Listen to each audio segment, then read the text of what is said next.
Baik, Bismillahirrahmanirrahim. Assalamualaikum warahmatullahi wabarakatuh. Kita akan mempelajari mengenai menentukan topik penelitian. Nah, ini adalah pertemuan lanjutan dari minggu sebelumnya.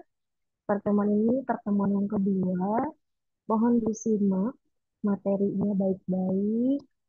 Baik, di sini kita akan terlebih dahulu mengingat em, ada ayat yang mengatakan bahwa dan janganlah kamu mengikuti apa yang kamu tidak mempunyai pengetahuan tentangnya. Sesungguhnya pendengaran, penglihatan, dan hati semuanya itu akan diminta pertanggungjawabannya. Ini berdasarkan QS Al-Isra ayat 36. Maknanya apa? Maknanya adalah dalam memilih topik penelitian, seseorang mahasiswa harus berdasarkan pengetahuan, pertimbangan akademis, dan niat yang baik, bukan sekedar ikut-ikutan tren. Ya. Nah, kemudian tujuan instruksional umum atau TIU, Q, yang pertama itu memahami pentingnya pemilihan topik penelitian yang tepat, menyadari keterkaitan antara minat, relevansi, dan kelayakan topik dengan keberhasilan penelitian. Selanjutnya, mengembangkan kesadaran kritis untuk memilih topik yang bermanfaat bagi ilmu pengetahuan dan masyarakat. Selanjutnya, ada tujuan instruksional khusus atau TIK.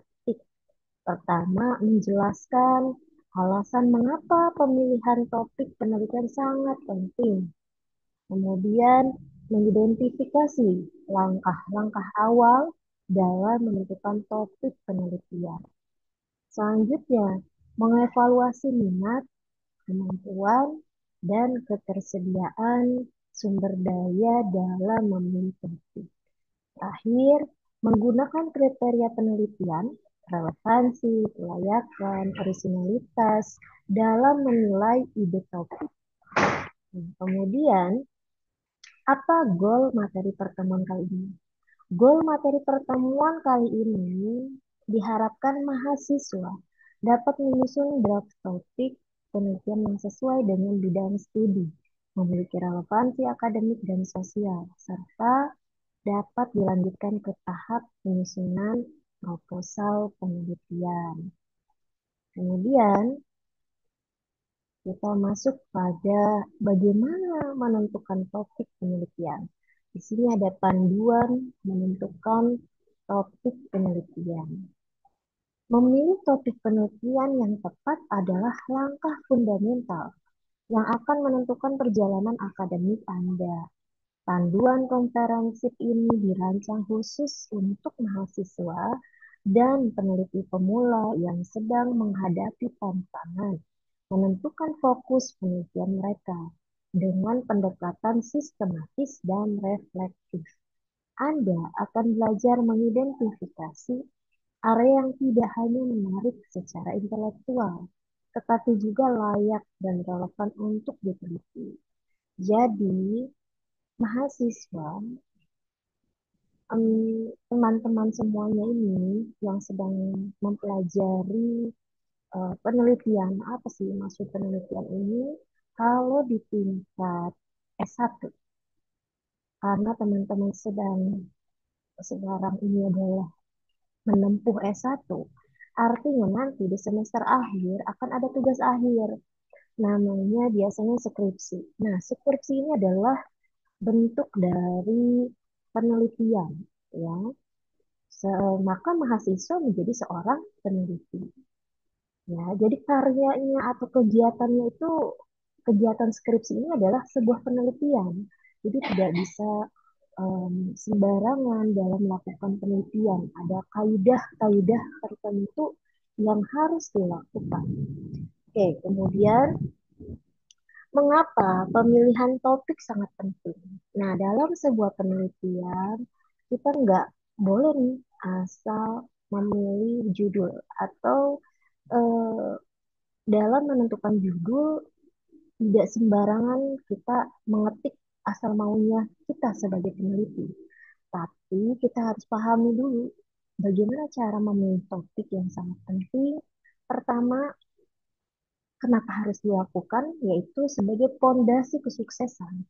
Topik yang tepat akan menjadi dasar kuat untuk seluruh penelitian Anda, seperti membangun rumah, pondasi yang kokoh menentukan kualitas hasil akhir.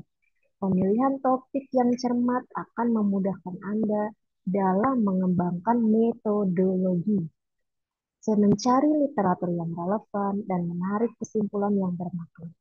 Nah, yang kedua itu sebagai motivasi jangka panjang. Penelitian adalah maraton, bukan sprint. Topik yang benar-benar menarik minat Anda akan mempertahankan motivasi selama berbulan-bulan atau bahkan bertahun-tahun. Ketika menghadapi hambatan dan tantangan penelitian, passion terhadap topik akan menjadi bahan bakar yang mendorong Anda terus maju. Relevansi dan dampak. Topik penelitian yang baik tidak hanya menarik bagi Anda, tetapi juga memberikan kontribusi nyata bagi ilmu pengetahuan dan masyarakat. Dengan memilih topik yang relevan dengan isu-isu kontemporer, penelitian Anda akan memiliki nilai yang lebih besar dan peluang publikasi yang lebih tinggi. Manakala pengalaman pribadi, jadi ketika em, kita mau interview kerja, ternyata kadang interview ini menanyakan ketika Anda skripsi, apa judulnya? Nah, ternyata hal ini relevan dengan keadaan nyata ketika mahasiswa yang belum bekerja kemudian lulus dari S1, hasil skripsinya ternyata menjadi motivasi jangka panjang. Ketika kita mau melamar kerja sebagai pekerja di bank misal, ya pengalaman saya, ternyata yang interview itu menanyakan apa judul skripsi Anda saat Anda melakukan skripsi. Nah, ternyata memang betul di dunia kerja pun pekerjaan itu ternyata relevan atau ada hubungannya dengan topik penelitian yang kita kerjakan. Maka dari itu, baik yang sudah bekerja maupun belum nih sebagai mahasiswa, dalam melakukan penelitian diharapkan harus benar-benar sesuai, harus benar-benar menjadi topik yang menarik dan menjadi motivasi panjang karena ini akan relevan dengan dunia kerja. Bahkan secara aplikatif dapat bermanfaat bagi lingkungan setelah kita lulus dari kuliah. Maka penelitian yang dilakukan sebaiknya memiliki topik yang menarik, kemudian bermanfaat bagi halayak umum atau masyarakat, ya.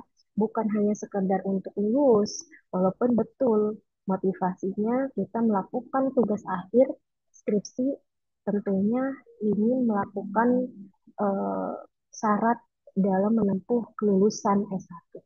Tapi selain itu, ternyata ketika kita sungguh-sungguh bahkan penelitian kita ini bermanfaat, bisa jadi penelitian ini akan berkelanjutan.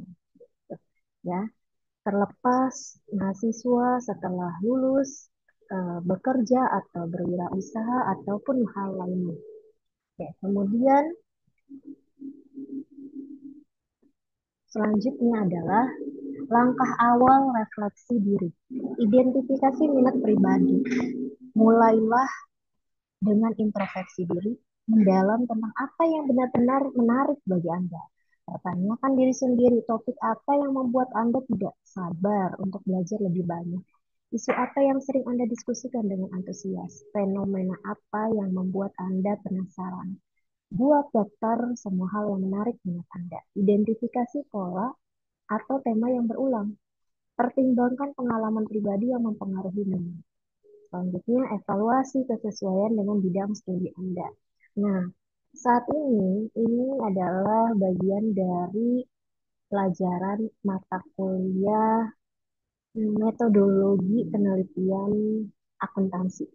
Nah, pada pertemuan kedua ini adalah menentukan topik dalam penelitian pada prodi akuntansi. Maka kiranya apa yang sesuai dengan prodi akuntansi?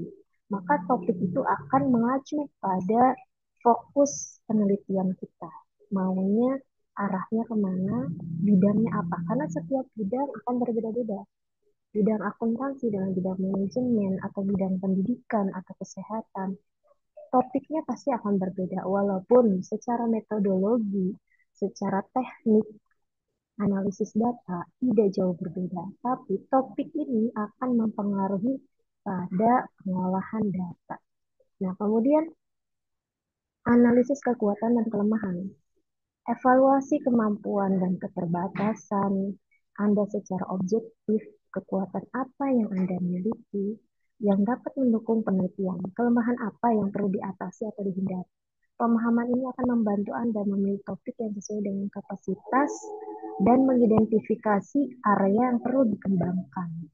Skill teknis dan metodologis yang dikuasai, pengalaman relevan sebelumnya, akses ke sumber daya dan data, keterbatasan waktu dan biaya. Nah, kemudian eksplorasi literatur awal, survei umum bidang mulai dengan membaca artikel review atau buku teks terbaru di bidang Anda. Ini memberikan gambaran besar tentang tren penelitian terkini, perdebatan yang sedang berlangsung, dan area yang masih memerlukan eksplorasi lebih lanjut. Catat topik-topik yang muncul berulang kali sebagai isu penting. Artinya begini, kita sebagai mahasiswa coba banyak-banyak membaca jurnal, ya, artikel review. Kalian baca kembali judulnya apa, kemudian masalah yang diteliti apa. Ini review. Review itu berarti peninjauan. Bagaimana isi dari penelitian tersebut? Seperti apa sih yang menarik? Kemudian lihat juga kesimpulan dari jurnal tersebut serta tindak lanjut atau saran dari jurnal tersebut. Nah, itu kalian pahami dan lihat lagi di Google Scholar misalnya, itu ada beberapa jurnal tentang akuntansi. Kira-kira apa sih yang sering dibahas? Banyaknya apa? Oh, itu menjadi isu penting berarti ya. Ketika jurnalnya itu sering muncul, berarti banyak orang tertarik untuk meneliti penelitian tersebut. Berarti kan menjadi isu yang penting ya. Nah, kemudian identifikasi risetnya. Perhatikan kalimat-kalimat seperti penelitian lebih lanjut diperlukan atau keterbatasan studi ini dalam artikel yang Anda baca. Ini adalah petunjuk berharga tentang area yang belum dieksplorasi secara memadai. Gap penelitian inilah yang bisa menjadi celah untuk kontribusi Anda. Ya. Kemudian analisis tren publikasi. Gunakan database akademik untuk melihat tren publikasi dalam 5-10 tahun terakhir. Topik apa yang semakin populer? Apa yang mulai menurun? Informasi ini membantu Anda memilih topik yang memiliki momentum dan peluang publikasi yang baik. Oke, selanjutnya kriteria topik penelitian yang baik. Ada beberapa kriteria. Kalian bisa pahami nih. Yang pertama, signifikansi dan relevansi.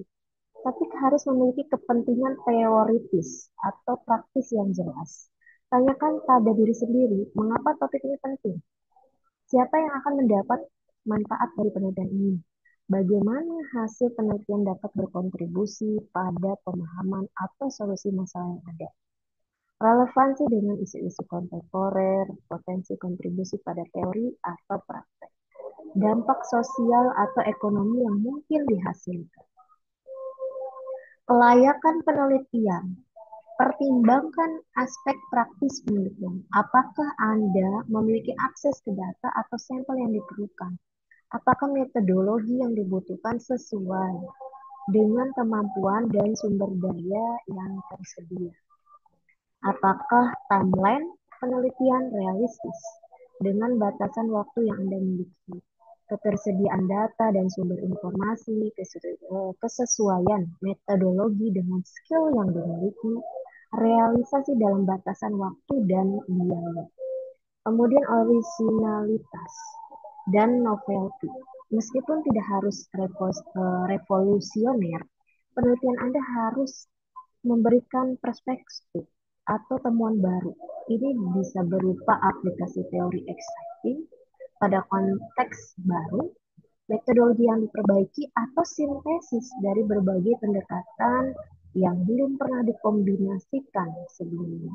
Pendekatan baru terhadap masalah lama, aplikasi pada konteks yang berbeda. Kemudian kombinasi perspektif multidisipliner, ya. Oke. Teknik brainstorming dan penyempitan topik, ada mind mapping, teknik funnel, ada formalisasi pertanyaan penelitian. Oke, mind mapping buat peta pemikiran dengan menempatkan minat utama Anda di tengah, kemudian kembangkan cabang-cabang subtopik yang lebih spesifik. Teknik ini membantu memvisualisasikan hubungan antar konsep dan mengidentifikasi area yang paling menarik untuk dieksplorasi lebih lanjut. Teknik funnel, mulai dari topik yang sangat luas, kemudian secara bertahap, persempit fokus, misalnya dari pendidikan menjadi teknologi dalam pendidikan. Kemudian penggunaan AI dalam pembelajaran online untuk mahasiswa. Setiap tahap penyempitan harus didukung oleh justifikasi yang kuat. Formulasi pertanyaan penelitian. Ubah topik menjadi pertanyaan penelitian yang spesifik dan dapat dijawab. Pertanyaan yang baik adalah yang jelas. Fokus dapat diteliti dengan metodologi yang tersedia dan memiliki nilai teoritis atau praktis yang signifikan. Baik, kemudian ada validasi dan konsultasi. Ini sebaiknya nanti di semester akhir, karena kalian sebagai mahasiswa yang menyusun tugas akhir biasanya oleh prodi akan dibantu melalui penyediaan pembimbing. Nah, pembimbing ini menjadi partner ya dalam menyusun tugas akhir. Nah, validasi dan konsultasi, diskusi dengan supervisor dan pers. Maksudnya apa?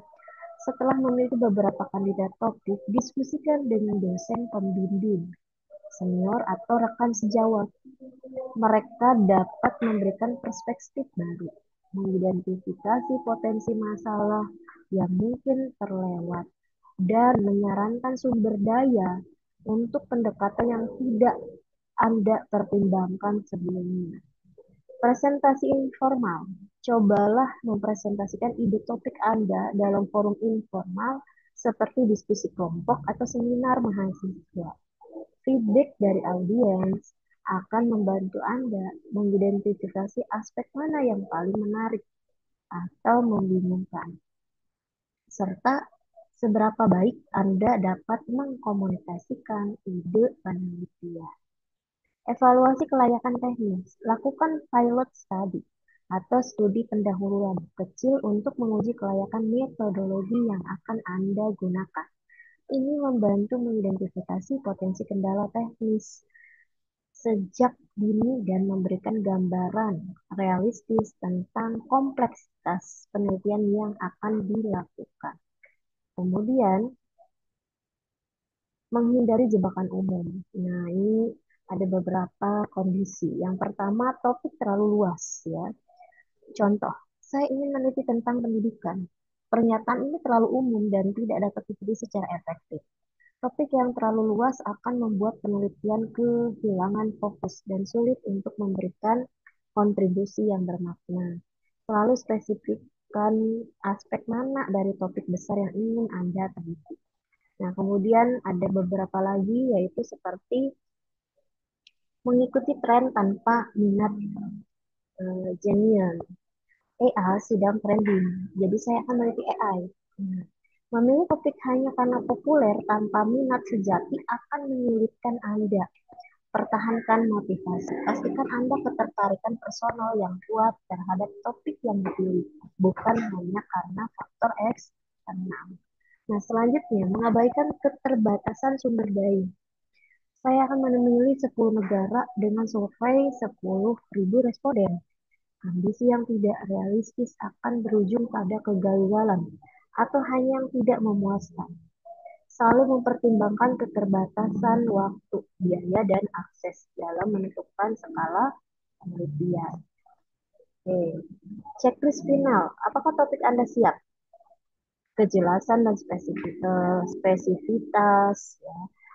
Dapatkah Anda menjelaskan topik penelitian dalam 2 sampai 3 kalimat yang jelas dan spesifik? Apakah orang lain dapat memahami dengan mudah apa yang akan Anda teliti? Jika masih ambigu, perlu penelitian lebih lanjut. Kontribusi yang jelas, dapatkan Anda artikulasikan dengan jelas bagaimana penelitian ini akan berkontribusi pada ilmu pengetahuan atau praktik di bidang Anda. Kontribusi tidak harus revolusioner, tetapi harus bermakna dan dapat diidentifikasi dengan jelas. Pertanyaan penelitian yang tajam. Sudahkah Anda memformulasikan 1 sampai 3 pertanyaan penelitian yang spesifik dan dapat dijawab? Pertanyaan ini harus menjadi pemandu utama seluruh proses penelitian dan dapat dicapai dengan metodologi yang tersedia. Rencana eksekusi yang realistis. Apakah Anda sudah memiliki gambaran jelas tentang metodologi, timeline, dan sumber daya yang dibutuhkan? Rencana ini harus realistis dan dapat dicapai dengan keterbatasan yang ada. Oke, langkah selanjutnya memulai perjalanan penelitian. Dimulai dari menyusun proposal, kemudian literatur review mendalam, kemudian pengembangan metodologi, dan terakhir eksekusi dan adaptasi. Ya. Nah, ini dalam menyusun proposal, dengan topik yang sudah ditetapkan, mulailah menyusun proposal yang komprehensif. Dokumen ini akan menjadi roadmap untuk seluruh penelitian Anda dan alat komunikasi dengan pembimbing serta pihak-pihak terkait lainnya. Adapun literatur review mendalam, lakukan kajian literatur yang sistematis dan mendalam untuk memahami sepenuhnya landscape penelitian di area yang Anda pilih. Ini akan memperkuat posisi teoritis penelitian dan mengidentifikasi gap yang akan Anda isi. Selanjutnya, ini ada penugasan, ya. Tugas di pertemuan kedua, tolong diperhatikan. Penugasan studi kasus menentukan topik penelitian dalam metodologi penelitian akuntansi. Kasusnya UMKM Restusnek di Kabupaten Lebak menghadapi masalah pencatatan keuangan manual, kepatuhan pajak rendah, biaya produksi membengkak, dan keterbatasan akses teknologi akuntansi. Tugas mahasiswa analisis kasus Restusnek untuk menentukan bidang akuntansi yang relevan. Keuangan K, perpajakan, manajemen, atau SIA. Rumuskan minimal 2 alternatif topik penelitian. Lakukan evaluasi topik, relevansi, kelayakan, originalitas. Tentukan judul penelitian terbaik. Susun pertanyaan penelitian minimal 2 sampai 3. Presentasikan hasil analisis dalam bentuk video in frame. Mahasiswa harus tampil di layar. Format videonya durasi minimal 5 menit.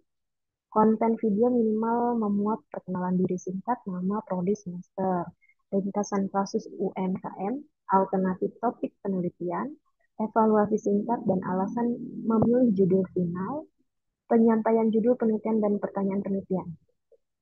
Penyampaian menggunakan bahasa formal, runtut, dan jelas. Mahasiswa wajib menampilkan in-frame wajah, bukan hanya suara atau slide. Teknik pengumpulannya, upload video ke akun LinkedIn pribadi mahasiswa. Jadi yang belum punya akun LinkedIn, silakan dibuat dulu. Nah, kemudian sertakan caption. Analisis menentukan topik penelitian akuntansi, studi kasus UMKM Restusnek. Mata kuliah metodologi penelitian akuntansi, Universitas Hasanuddin. Gunakan tagar wajibnya, pagar metodologi penelitian akuntansi, pagar Unilam, pagar accounting research, pagar UMKM, pagar personal branding mahasiswa.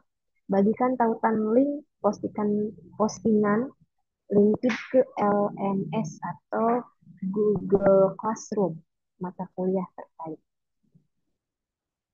Oke, baik. Terima kasih. Semoga bermanfaat. Billahi taufiq wal hidayah. Wassalamualaikum warahmatullahi wabarakatuh.